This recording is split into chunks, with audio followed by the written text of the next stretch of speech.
Nanzhuang by Lin Hui.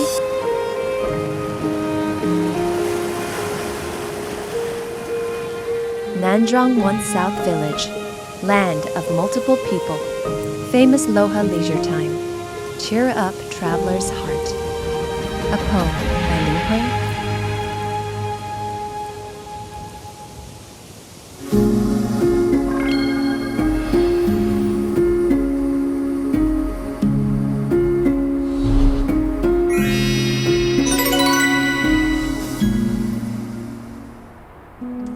Nanzhuang Township was named for its location south of the older Tianweizhuang. It is Miaoli County's second largest town.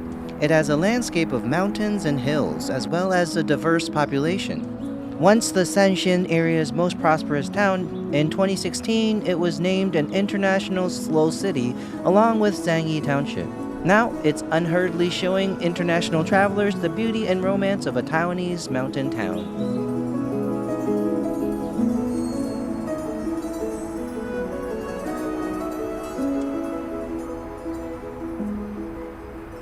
Wow, today we are in Nanzhuang, Miaoli. I hear there's plenty of rivers, waterfalls, mountain gorges and hanging bridges around here. Yes, just being here, I feel my whole body relaxing. This place was named an international slow city. A slow city?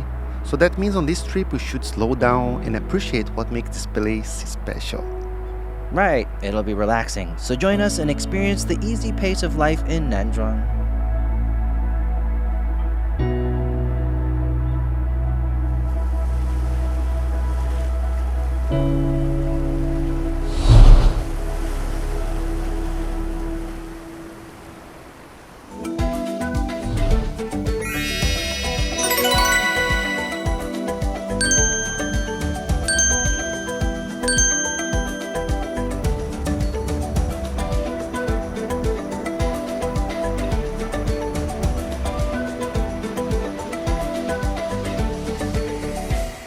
Because of the relatively high altitude, white mist often shrouds Xiangtian Lake in winter and spring. Surrounded by mountains, it's so beautiful, it's hard to tear yourself away. As they say, it's not the height of a mountain that matters, but the soul. Stop here, raise your arms, and turn your face into the wind. Each deep breath makes you feel light and easy from head to toe, like you could float. You can see the sky's reflection. Yeah, it's beautiful. It's so peaceful. Xiangtian Lake is actually this place's name. All of this around us is Xiangtian Lake. Oh, I see. okay. Yes, it's a SaySiyat community, and also this lake is actually artificial. Oh, so is the water level always the same? A moment ago I took a photo of the duck paddling along. Yeah, the duck and geese all belong to one of our residents. Oh, I see. Oh, they're so cute. They say that hundreds of years ago, people saw the lake gazing up at the sky and named it Xiangtian, meaning toward heaven. Not just do SaySiyat people live here, this place is where the pastai, an important traditional ritual, is held. That's why the Museum of SaySiyat Folklore was built next to the lake, not only to introduce the SaySiyat to others, but also to fulfill the mission of passing on SaySiyat culture.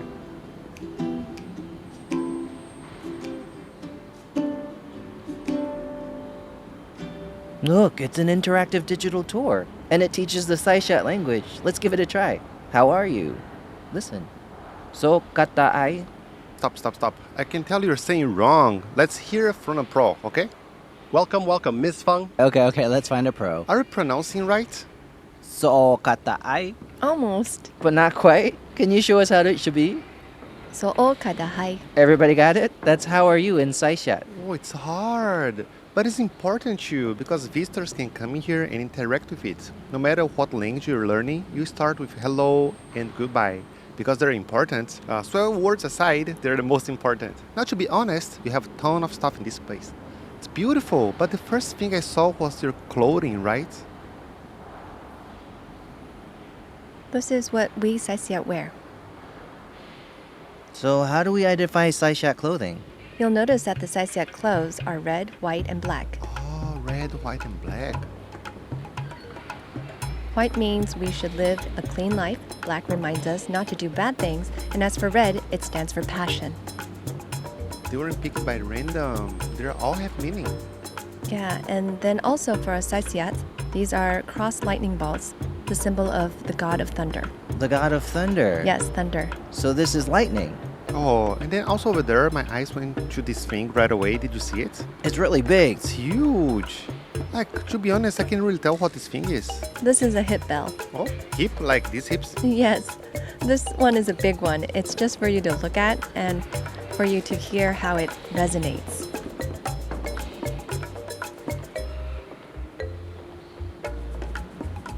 And it can be a guide during our ceremonies, during our dances. It provides rhythm. As we sing ceremonial songs, it'll keep going back and forth. Oh, for rhythm. Yes. Like most instruments need your hands, like a guitar or violin, or you need to blow into them. But this one uses your hips. To make sound. Yeah. Is the bottom part made of bamboo? Yes, the hip hooks come in two kinds. One uses bamboo and the other kind uses those casings from the outside of bullets. Oh, bullet casings. So the casings left over after shooting a rifle can be reused this way.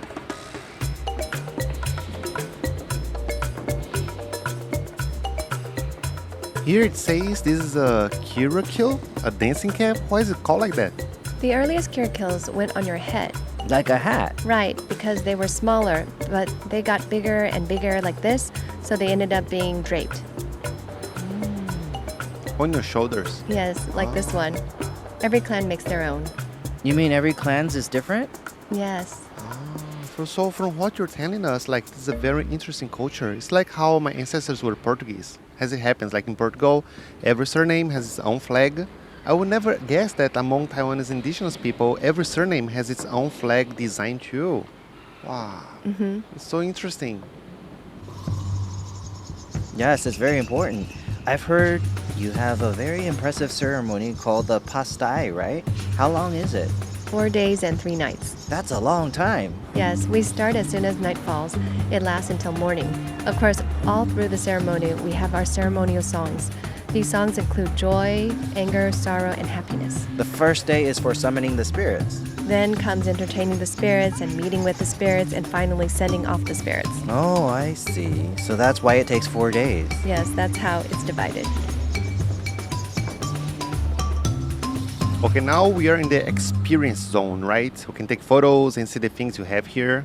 Yeah, a moment ago we saw a big hip bell and now here's a small one. This is for you to experience a hip bell. This is bamboo, like I mentioned earlier, arrow bamboo. Hey, what about this up here? Those are maize beads. Oh, so pretty. And this hip bell is worn like this. We rock back and forth like this, and it's all about your hips. It all depends on your butt like this. So it touches my... The sound is produced from right here. Of course, it goes with our ceremonial song. Yeah. I thought it would be from left to right. Nope. Forward and back. Okay, let me see. You just one step forward and one step back like this. Okay, I'll try. It's the correct way first. Okay, forward and back. Forward, back. Forward, back. Yeah, that's right. Forward and back. Hands go like here. It's okay. Cross your arms and then we dance like this. Yes, just like that. If you're wearing a hip bell, you'll need to put more effort into it. Oh, you need to put your back into it. It needs to be more obvious. Right, or else it won't be loud enough and you'll have to do it in time with the song. Now that we've experienced SaySiyat culture, we're about to visit another indigenous community. From what I hear, they have truly incredible handicrafts as well as a passion for their culture.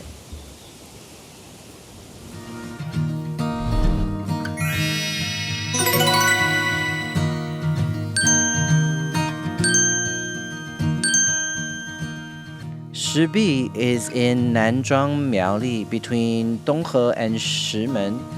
Here, the mountains look like they are carved with an axe.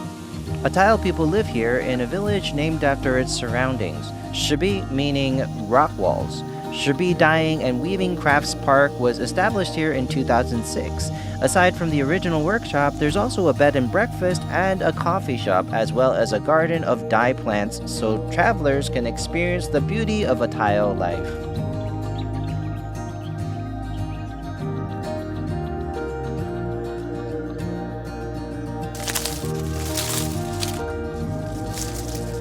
You know, the place I grew up in Brazil was out in the countryside, like farms everywhere. Fields, right? Yeah. I hear there's a very impressive farmer around here, too.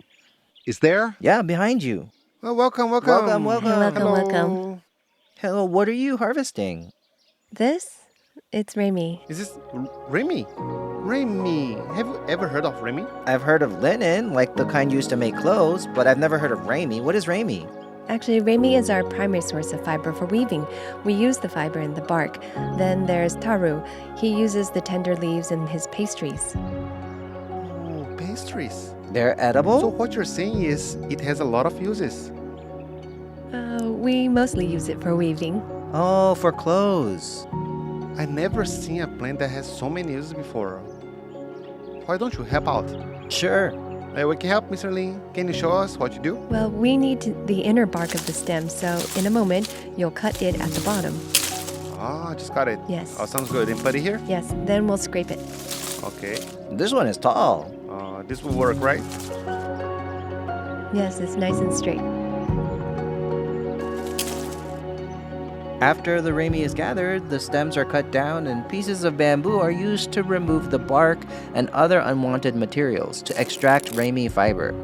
Then comes a sequence of steps including bundling, spinning, drying, and dyeing in order to produce usable Remy fiber. Last but not least, the weaver's skillful hands turn it into beautiful cloth, transforming Remy from the mountains into images and clothing that carry the blessings of the ancestral spirits. It is a spiritual kind of beauty that the Atayal have woven and passed down generation after generation in their home among the mountains. Today, our teacher is going to show us hammer dyeing, which is beginner-friendly. Now that we're wearing Atayal clothes, it feels like we're really immersed. Now it's our turn to try, right? Finally, time to get hands-on. What are we doing today? Well, we just harvested Remy, right? Yes. We'll use its leaves to show you hammer dyeing. Hammer dyeing. Like this. So that's what it looks like. Well, take Remy leaves and hammer their pigments into a bag. You're telling me a little hammering is all it takes? Are we going to dye the color? Do we have to add anything? Usually a little hammering is all it takes to produce a nice color. It's so natural. That's so cool. So we have some tools on the table here, right? And we have our own cloth. Today, we're going to dye a backpack. A backpack. Okay. So we'll use the leaves from the Remy we just harvested for hammer dyeing.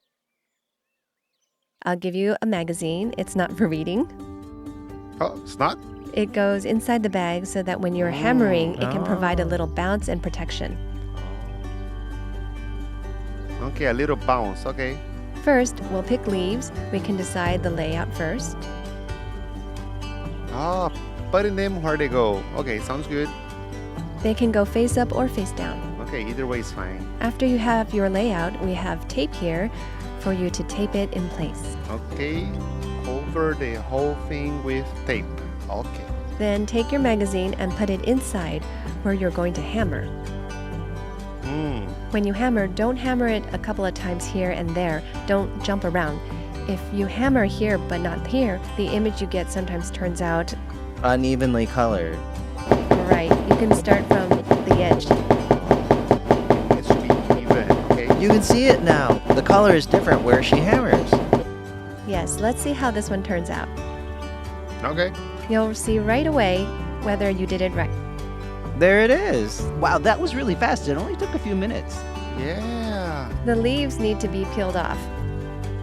You can even see the veins. Whoa. It's beautiful. Wow. There's red and green. The color of the leaves has merged with the cloth. It's like a super fast tattoo. Like a tattoo. Yeah, we just hammered it without adding anything. Yeah, and turned into a tattoo. And the leaf is green, right? And the stem is red.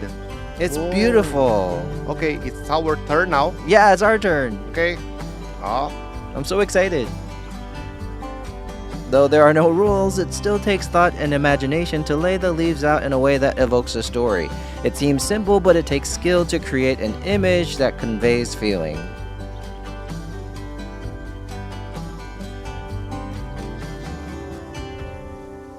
Done! Our own art. Yeah, we did it! We're a pair of indigenous artists. Impressive, right? Yeah, it's so pretty.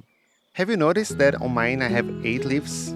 Okay. The ones on the outside are bigger, and the 4 in the middle are smaller, and the ones in the outside are the ancestors. Like their wisdom needs to be passed down to the next generation. And the little leaves, they will keep like passing the wisdom down. Keep going down. Nice, right? So his is a big family passing wisdom down. Mine is a mother and child. It's sort of like it's in the mother's womb, right? It represents family. There might be stores out there where you can buy hammer-dyed Raimi like this, but doing it with your own hands brings you closer and lets you express your own thoughts and ideas. It's completely unique.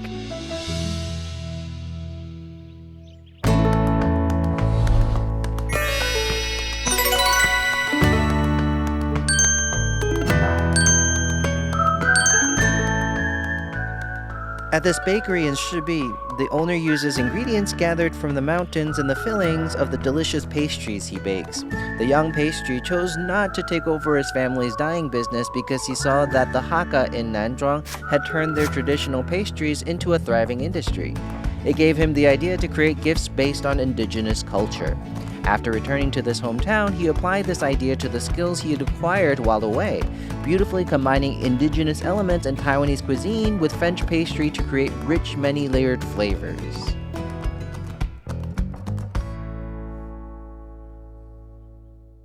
Do you eat pastries often in Taipei? I do. I love them. But have you ever eaten pastries in a place like this? Incredible, there's a bakery in the mountains. Yeah, I can't believe it. Amazing. What kind of pastry is this? This is a mousse cake. Next comes a sable breton. The shell-shaped ones are madeleines. The rectangle is a financier. Wow, so many kinds. And they smell so good. Green is usually matcha, right? Yeah, I was about to say it's probably matcha flavored. What a unique taste. I really honestly can't tell what flavor it is. It's a little bitter, but after you swallow it's sweet. A sweet aftertaste? Yeah, it comes back like it's sweet and bitter, then sweet again. That's the Raimi you experienced earlier. Oh, no way. Amazing. That's right, it has the mild bitterness of wild vegetables, and then we add a little matcha to adjust the flavor. You came up with this? Yeah, we developed it ourselves. Surprisingly good. How long did you take to come up with this? It started back in the village where I saw all the women making thread and throwing all the leaves away. It seemed like a waste to throw them away, so I wondered if I could make them into pastry. Oh, that was your inspiration. Yes. Everything has its use. Okay, so mine's like Remy flavor. What about yours? What is it? Is it sweet? Mine is more sweet. It's also made with Raimi. Oh, I had no idea Remy could make into so many different things. All kinds of things. I've never tasted anything like it. It's so unique. A little like herbal tea, but not quite. It has that unique Raimi aroma. You should taste it for yourself. We sit on the steps of a little wooden house, gazing at the mountains before us, with our mouths full of delicate scent and faint bitterness of Raimi. The almond taste of financiers and the richness of sables bretons. A perfect combo. We eat to a slow rhythm impossible to find in a big city and discover a taste that belongs just to Nanzhuang. Like the snail logos of Sit Slow and the Italian organization Slow Food, the wonderful atmosphere that surrounds us says, take your time, there's no reason to rush.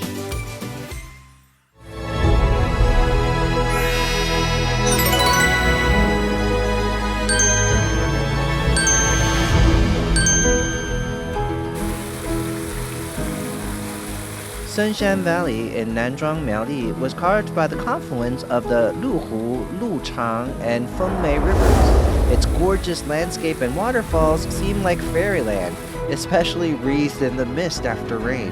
Thus its name, which means gods and immortals. This place is also sacred to the Ital and their ancestors.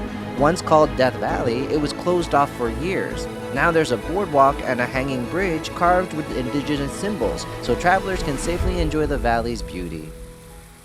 Wow, I have to say, look at these cliffs here and these enormous boulders of rivers and waterfalls. Incredibly beautiful. I love this place. Yes.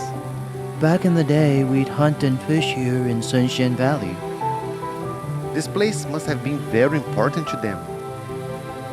I think I heard that ever since this platform and other tourist facilities were added, this place has become really famous, right? Right.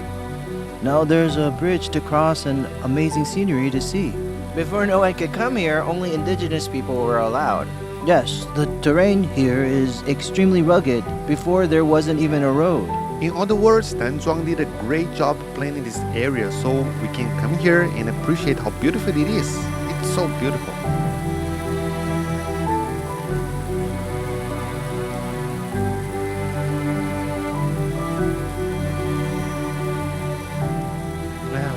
Since coming here, I can feel myself slowing down. Taru, when do you come to this place?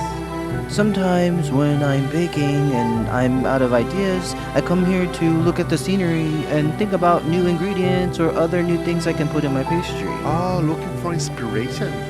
Because personally, I love photography. You can rush like composition. You have to absorb every single detail here before you can take a good photo. So that's probably my frame of mind when I'm enjoying nature here.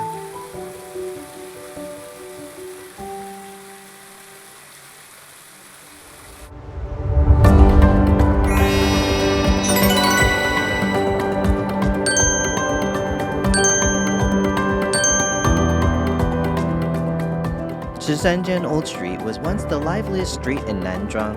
It's a major road going to Penglai and Donghe. The connected houses from the 40s and 50s and the piece of a town past its heyday are perfect for taking a leisurely walk and enjoying the pace of a slow city.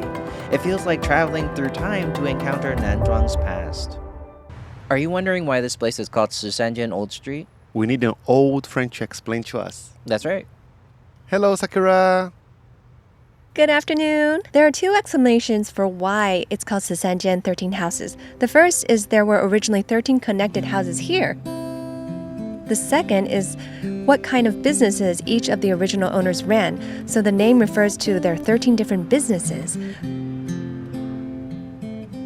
Like the comb and scissors over here. Oh, a barbershop. Correct. Ah, that's so clear. You know at a glance what they do here. Also, we have both Hakka and Atayal people here. So we want to know which group does the family living here belong to? Good question. You can tell from outside? Yes. I'd probably have to knock and ask, "Excuse me, where are you from?" Yeah, that makes more sense. Yeah, look over here. There are 5 copies of 5 blessings hanging up. That means this family is Hakka. Oh, so only Hakka put those up. That's right. And the Mianese put up pairs of couplets. On the way here, we saw a bunch of traffic cones that seemed pretty unusual. I like them. Yeah, those local elements like Hakka radishes and Atayal persimmons and SaySiyat trouts, they were painted as part of creating our slow city.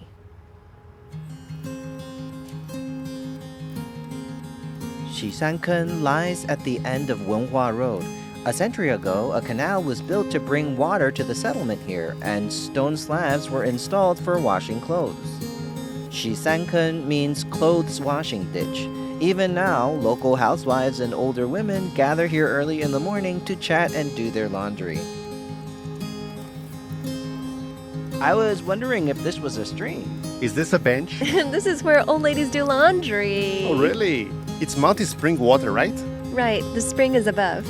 So, what time do they come here?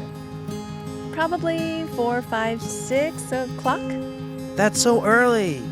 Oh, AM, not PM. a.m. That's so early. Since we're at Asmontes Alley, let's have a quick look at what makes it special. Okay. Next, we're going to Yongchang Temple, the local center of worship. Hakka worships the 3 great emperors' officials who rule heaven, earth, and water. Because a lot of them were farmers? That's right. So as time went on, this became a major center for worship.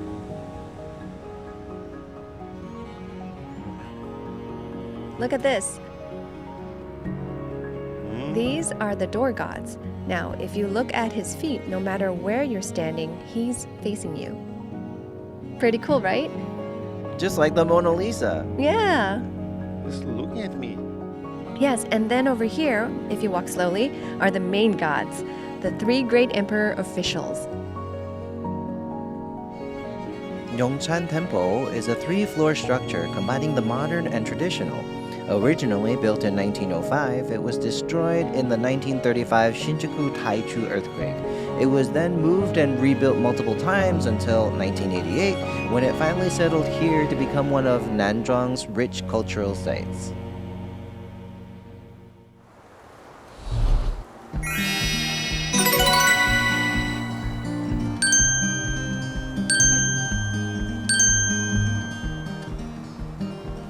Amid the slow pace of the old street, a fabric store bursting with color has been in business for more than 80 years. The owner welcomes visitors with a smile when they come to admire Hakka floral fabrics and other items. This is one of the old street's can't-miss spots. Hello. Hello! Welcome.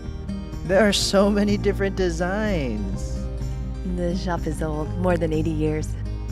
That's a long time, and all the fabric here is so colorful. I see you have bags here and backpacks and hats and clothes, like a lot of stuff. Any chance we could try them on? Is that okay? Of course, they're unisex. I'll get one for you. Oh, she's getting one for me to try on. Can you suggest one for me?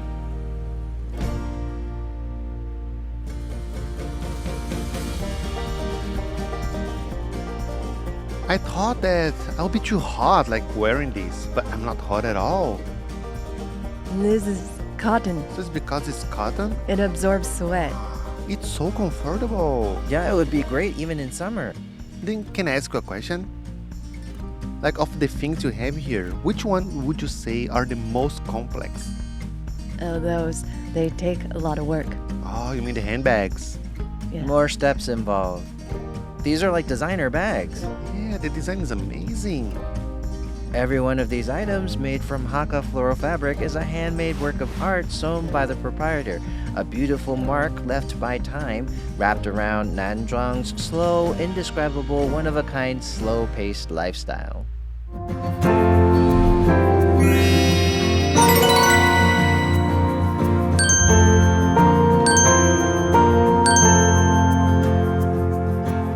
Nanzhuang is mostly Hakka, and rice is their staple food.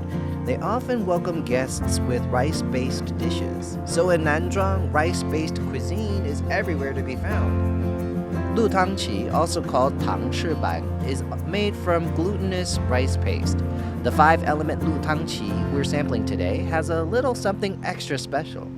I see that not only Taiwanese TV shows come here, international ones did come too. Yes, they have. Wow, can you tell us about your signature dish? Traditionally, there's only one color, just the one. White, the classic, basic Hakka color.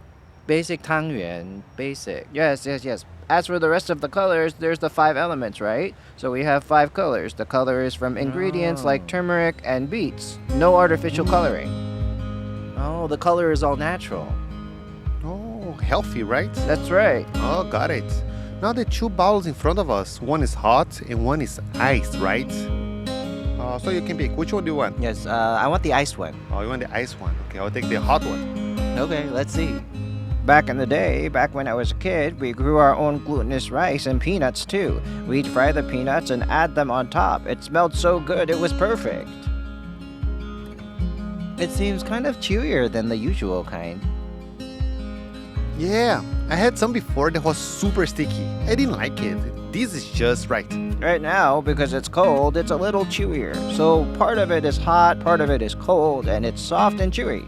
So the texture is layered. Very special. Can I ask, what is this? It's like brown sugar? We simmer ginger and brown sugar together for 12 hours or so, very slowly, until the heat of the ginger is totally gone. So it's all sweet. The heat is gone, leaving just the aroma of ginger. So what exactly is this called?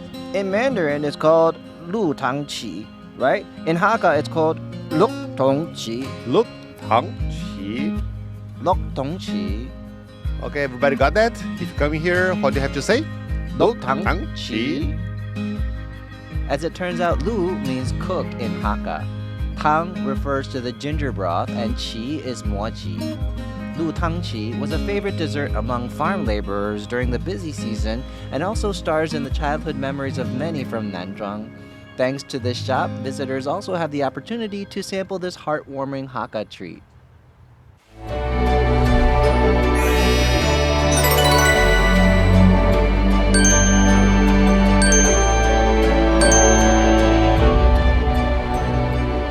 The Penglai River Ecology Trail is 1.6 kilometers long. The water is remarkably clear. Walking along the riverbank, if you look carefully, you can even spot Taiwan shovel-jaw carp, Formosan striped dace, Taiwan striped barbs, and more. Nanzhuang locals highly recommend this place for experiencing a slower-paced lifestyle. One very famous place in Nanzhuang is the Ecology Trail, right? Yes, that's right. Oh, I always want to come here for ages. Now I finally get to see how beautiful it is. Yes, we're finally here, Penglai River. And here to tell us all about its history is our local friend Peng. Hello! First, I'd like to ask, what makes the Penglai River Ecology Trail such a special place? It's the first ever trail for fish conservation and hasn't been too affected by humans, so it still has its natural appearance. Can we go in the water? No, in order to protect the natural ecosystem, people aren't allowed in. It's supposed to stay the way it was, so we can't go in. Yes, we're going to stay on the trail. So about how far are we going to walk on this trail today? 3 kilometers or so. 3 kilometers. Yes. So if you got that slow pace, it'll probably be like an hour there and back. After all, it's a slow city. That's right. Nanzhuang is a slow city. So we'll walk slowly. And take your time enjoying the scenery. One thing that stands out here is the water is especially clear. Water testing shows that the pH is between 7 and 8. Oxygen saturation 48%. The silvery white you see glittering next to the rocks is shovel-jaw carp, also known as river fireflies. The ones with 7 dark marks on their body are Taiwan striped barbs. I often hike upstream to river sources or visit rivers, and I like to stick my camera straight into the water to see the ecosystem down there and like what kinds of fish there are. But every time that I pull my camera back again, it just smells so bad. So the first thing I have to do is like find a place so I can give a good wash to my camera, you know? But this time when I pull my camera out, it smells completely clean, not a hint of a bad smell. So the water here is absolutely clear. It's incredibly clean. This is also a place for education on nature and ecology. Plants, birds, fish, and even minerals. They're all abundant here. This place is an outdoor lesson in nature. Oh, I get it. So what you're seeing is the Ecology Trail doesn't just have clean water and a rich ecosystem. It's a place for people also to recharge, to fill ourselves up with positive energy. It's part of life for people in Nanzhuang. That's right. Thanks to the locals, fish conservation in the Penglai River has been very successful, creating a wonderful ecological haven. Whether enjoying a breeze in the forest shade or listening quietly to the sounds of nature or strolling among the trees along the river, walking and listening, de-stressing by breathing in the scents of the trees and taking in positive energy are all great ways to experience the slow pace of life in Nanzhuang. We often go hiking, which of course is mostly out in nature, right? To see beautiful scenery and all. But the environment here hasn't been damaged by people at all. Oh, from up here on the trail, we can clearly see a ton of fish in the water. I really like this place. Taiwan has plenty of rivers, right? And I think it's great that this place is just for fish. Like we can touch them. Yes, they're protected. Yeah, we can appreciate the river ecosystem. I think it's wonderful. Being out in nature like this feels so carefree. The Ecology Trail made it clear to me just how much people in Nanzhuang cherish this place. Go there and take a leisure walk, breathe into the air, let your troubles fade into the past, and enjoy the moment.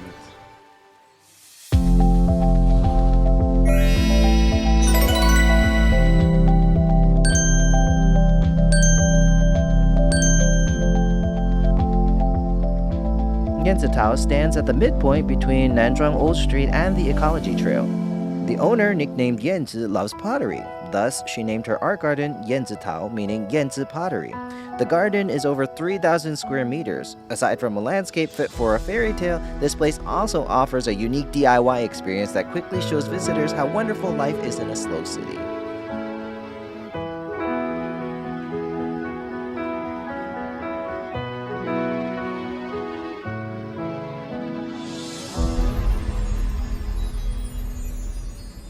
Making pottery by hand takes time. First, you need inspiration. You need an idea.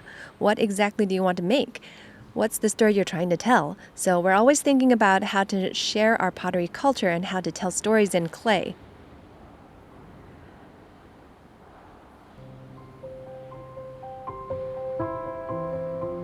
Before you start, you need to prepare the clay by wedging or by otherwise bringing out its elasticity. It'll make the structure more stable.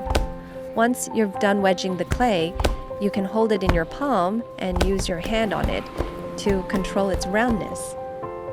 See? Now it's nice and round. Now we'll stack our palms and press down. Look, I'm going to start shaping it from the bottom. Generally, we use our thumb, pointer, and middle finger like this. Pitching it from the middle like this. Pinch in circles. Go around slowly. Keep the amount of force consistent. Like this? Let me see. It also depends on what you want. Very nice. Oh, is it? It's very nice. Better than mine. Now we want it a bit taller, right? To stand up? Same deal. Pointer and middle finger. Pinch, then together. Bring it up, not too fast. One step at a time. Even pressure. See that? Just like that, it gets taller. Yeah, it has a shape. Oh, this is fun. Now that you are doing this, it reminds me that I did something similar before. But they had like a machine that had to be plugged in, and then you would spin really fast. But this feels more intimate. Intimate? Yeah, because you can control the speed. Yes. And you can take your time, like fine-tuning each little part. It's hard to just fail. You can shape it more with your fingers. Yeah, this has the human touch. That's it. The human touch. Okay, speaking of slowing down, we finally come to an important part of my life, like slowly savoring coffee. It smells so good. Oh, we're finally about to make coffee, right? Right. You can experience the process of roasting coffee yourself. Does using different equipment to roast the coffee produce different flavors? Oh, we roast the coffee in a ceramic pot. As soon as it cools, it can be grounded and then used to brew coffee. The flavor is more full-bodied. Mainly, the thing is to combine it with the pottery we have here. These are our raw beans. Still raw. Pour them in the pot. All of them? Yes, all of them at once. They sound so crisp. Just the sound is therapeutic. That's right. Okay, your turn. Next is this. What do we do? Yes, each batch takes about 20 minutes. While they're roasting, they need to be stirred continuously to keep them from sticking to the bottom because the ceramic pot gets extremely hot so the beans could burn. Then it wouldn't be good coffee. Yeah, the heat needs to be applied evenly. So the beans need to go round and round. Yes, all of them. So they're evenly heated. Yeah, so every bean gets turned over. When roasting in a ceramic pot, we usually do a light to medium roast to preserve the original flavor of the beans. Anyone can come here and try. Yes, that's right. Come here and try. The sound really is therapeutic. So is the environment here particularly good for growing coffee, this kind of coffee? Well, the elevation here is about 400 meters, and then because of the landscape, we get half sun and half shade. So yes, it is a good environment for coffee. Just right all around. Yeah. Hey, the color changed. Here, let me. Okay, you take over. The sound of it popping is therapeutic too, like popcorn. Yeah, for medium roast, we go to the first crack. As soon as the popping slows, we turn off the heat. One of the joys of life is coffee. Just smelling it is therapeutic.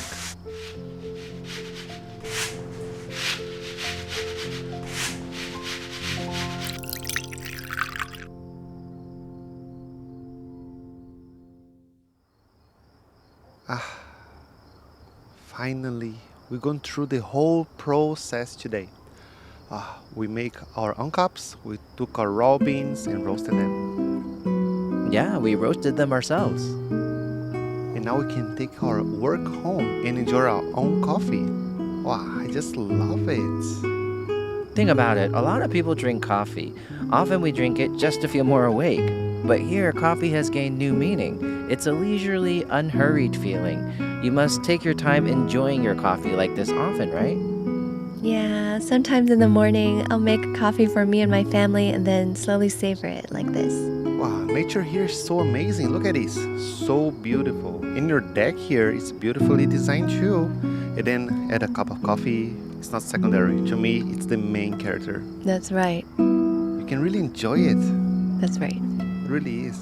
The rich aroma of coffee picked and roasted on the spot rising from the cup is an embodiment of the simplicity and passion for life which characterize an international slow city.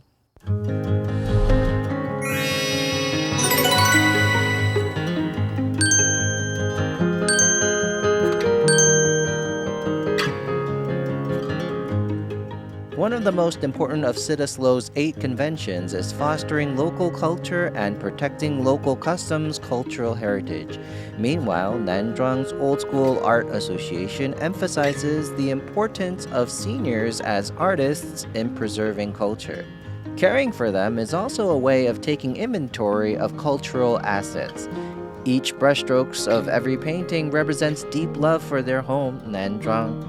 The old school team gathers in places where people live in order to narrow the distance between older artists and the general public so people, regardless of age, can get to know Nanzhuang as an international slow city through participatory art classes and oral history.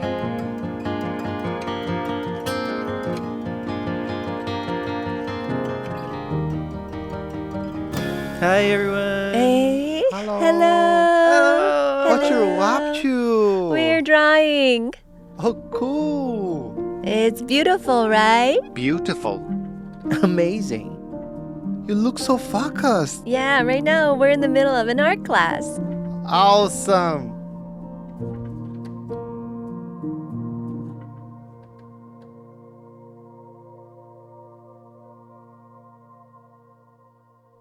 So on here are cute mini versions of each of us. These are drawstring bags, so what we're doing today is coloring them in pointillist style. Wow, you made a cute mini version of themselves. That's right. So adorable. It really is. Can we join in? Of course. Okay, we're here to learn from you. Thank you.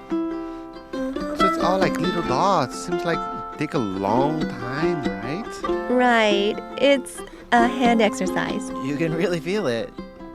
Very creative. Also, as soon as we came into the room, I saw something I really like it on the wall over there. Like finding the secret to longer life, because as you get older, you have fewer interests, right? Right. So it's important to find new interests. That's right.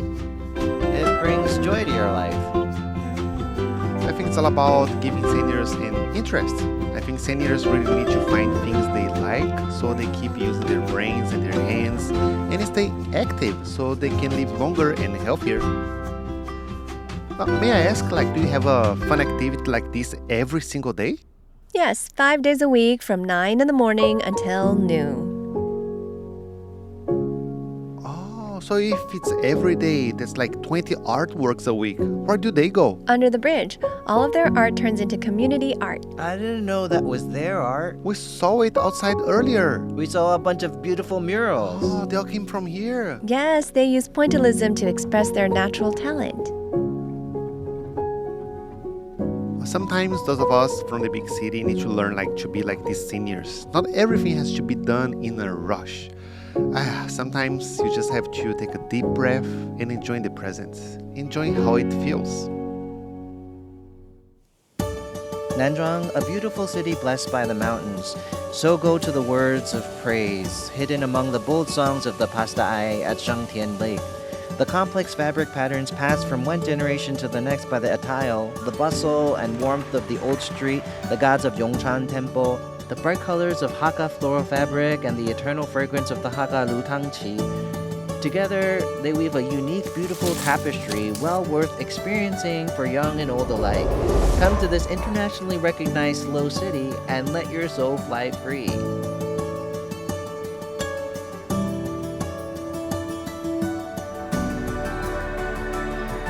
This trip to Nanzhuang Miaoli really brought together lots of different cultures. So, Uyan, which one was your favorite today? Oh, there are so many that made me really feel like slowing down. I really love the Shenxian Valley and the Ecology Trail. Taiwan has many more places well worth exploring. That's right. I'm Will. I'm Yang. Linking368 Taiwan. Where are we going next time? See you next time.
生命的我的决心，让代代延绵。